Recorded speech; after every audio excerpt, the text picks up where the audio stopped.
Добрый день, дорогие друзья. Мы находимся в Кишиневе.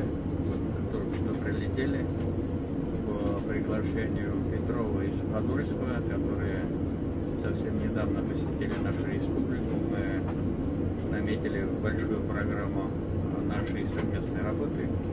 Но, к сожалению, молдавские власти приняли решение, что мы являемся нежелательными гражданами, которые не могут посетить вашу страну, поэтому, к сожалению, мы не сможем принять участие в Конгрессе. А тем не менее, пользуясь моментом, я хотел бы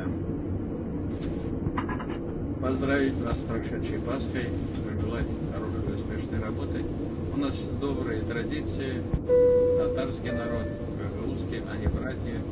И, конечно же, последние годы у нас очень много контактов, и мы имеем большие планы дальнейшего развития. Я очень надеюсь, что вот молодая команда, Петров, Суходольский, они будут неким таким хорошим связующим звеной между Россией, Татарстаном и Гагаузией. Успешной вам работы. До новых встреч в Татарстане. Татарстан всегда вас ждет. Мы будем искренне рады вас приветствовать у нас в нашей столице Казани. Успехов вам!